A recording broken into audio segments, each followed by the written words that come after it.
As John with Pagosa Creative here. Today we are going to look at a very cool new system from Atomos. It is their Shinobi 7RX bundle. So this is going to be the Shinobi 7RX as well as the transmitter and receiver bundle. This thing does some pretty interesting things, and I'm excited to show you, so stick around. Right, well, here is the Shinobi 7RX. Comes with a fairly bare bones kit. So obviously you get the transmitter, the monitor. You get one transmitter, one receiver. You get the antennas. So there's 3 antennas sets total. Get a nice little pouch to carry them in, and that's it. There's no batteries. There's a couple USB cables, and you get these little cold shoe mounts right there. But other than that, that is all you get. Let's go ahead and turn the system on. This isn't meant to be an in-depth review, more just an overview showing you what the system is, what it does, and what the limitations are. For a more technical review, I'm sure there are some videos out there, or there will be soon. So this is not that. Okay, so we've got the unit turned on here. And I'll turn it around, show you what we got going on. So you do have 2 battery slots, which is really nice. So you can hot swap these. So if you pop one out, I'll do that right now. You can still see that it is powered on. You'll have to forgive me. I'm just hand holding the camera right now. So yeah, it's still powered on. You get your battery percentage right up there. The screen is incredibly bright. Incredibly bright. So when it's on, you've got your sources here. So you can transmit just regular video to it through the HDMI. You can also transmit via SDI, and you'll notice got a Blackmagic camera right there. We'll see if that works. And then you can also select a wireless feed. So that is pretty darn cool. You get all the typical monitoring stuff that you expect from Atomos at this point. Okay, so let's go ahead and we are going to connect a few things to the other camera right up there, and we will show you what we got here. First, there's my dog. Hey, buddy. Wow. Okay, so we've got this connected now. You can see everything is streaming onto there fine. It is a hardwired HDMI connection right now. Now they do the camera control via USB-C. And so you can do camera control, but you also can send power from the Atomos unit to the camera, which is nice. Now, I will say that I find the camera control to be a little bit finicky. So, I mean, it does work, but you've kind of got to fiddle with it in order to get the camera control to pop up as an option. And I've noticed this on this Shinobi and on the Shinobi 2 as well. So you can get ISO control here, aperture control, all that good stuff. Oh my gosh. Okay, then we'll go back to here. So that all works kind of as intended. Nothing crazy there. Works really nice. The monitor itself is fantastic. It is so bright and so clear. I love it. You do get the touch to focus here. I really dig that. I really dig that. So let me show you a couple of other very interesting things that you can do here. Let's go ahead and plug in the transmitter and get the actual monitor off of the other camera here. Get the transmitter plugged in, and then we'll show you how all this works. Okay, so now we've got the HDMI going out into the transmitter here. And so for the transmitter, you can do an HDMI in. You can also do the SDI in. And then over here, so you've got a few options for powering. You can do a hardwired connection, like a DC power. You can do USB power delivery, or use one of the NPF style batteries. So, got the transmitter connected. Now, we'll come on over to our Shinobi, go back to source, and then connect.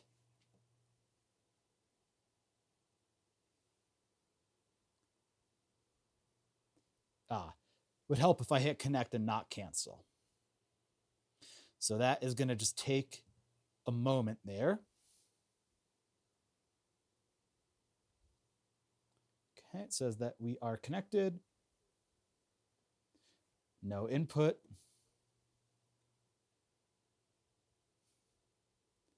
Okay. We'll try toggling that. There we go. So again, they're still kind of ironing out some kinks. So there we go. We've got that wireless feed now, and you can still get all of your nice monitoring features and all that. So the one thing that is a little bit of a bummer, and I guess I shouldn't be too surprised, you don't get the camera control anymore, but that's okay. Maybe in the future we'll be able to get camera control. I doubt it because you're not connecting the USB into that transmitter. You can connect it, but it's only doing power. Okay, now on for a pretty neat party trick.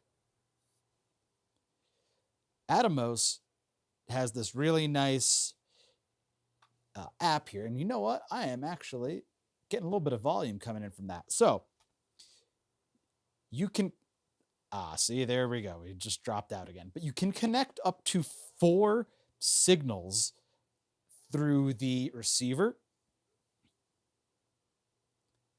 Okay, well, there we go. So there's an iPad app and an iOS app, and that they don't require any additional hardware. So that is pretty cool. That is all coming from the receiver here, not this. The signal's coming from this receiver. Now, there is an even cooler party trick that I am going to show you. So if you noticed, okay, I've got another Shinobi right there. I've got a Ninja.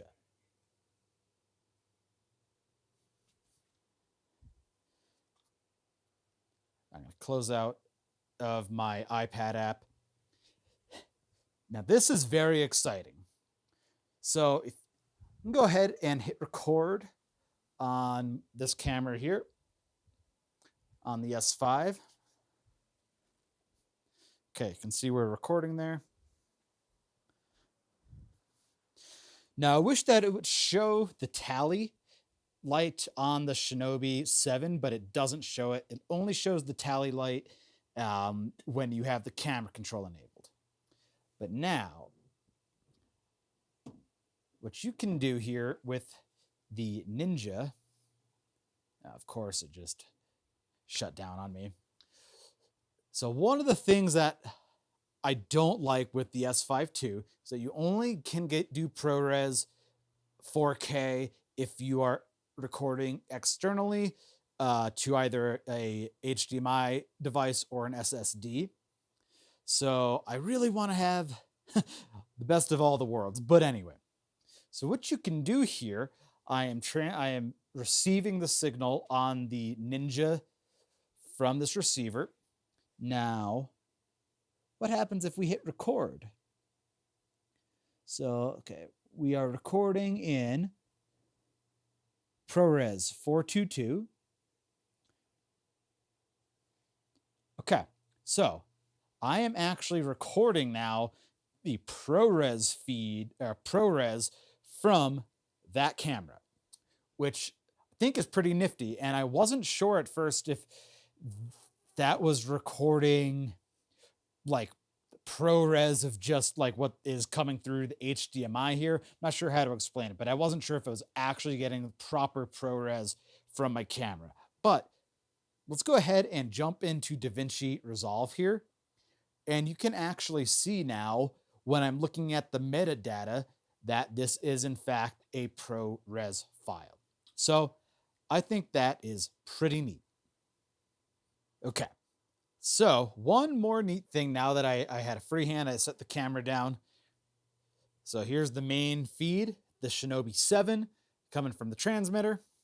Got the transmitter linked up to this receiver, and now I've got one feed here on the Ninja, another feed on the other Shinobi, and then you can get it going on an iPad and a phone as well. So you really, with this setup here, you really have your own little video village, which is extremely cool. I mean, technology has come so far in such a short period of time that this is pretty wild. For the price point, this is pretty wild.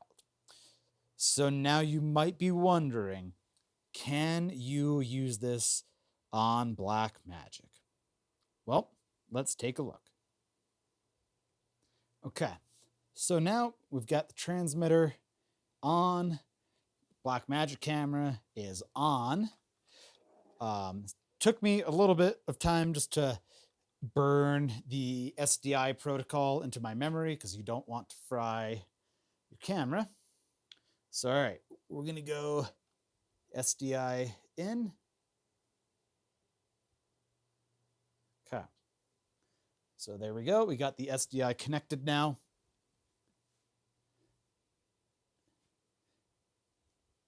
Okay. Monitor, SDI.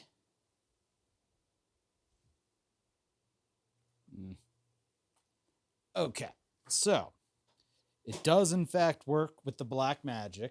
Now, the reason I was having difficulty is you've got options on your Blackmagic for what your SDI output is. You can only do 1080 out to the transmitter. So that is why I had that problem. But yeah, so you can see here that you can in fact use it. So this is awesome for an external focus puller or just having a bigger display to go off of. I'm a really, really big fan of this. So Atomos Shinobi 7 does in fact work with the Blackmagic ecosystem via SDI. So that is pretty darn neat. So anyway, that is all I've got for you today on the Shinobi system. Let me know if you have any questions. I'll do my best to answer it. And get out there and make some great videos.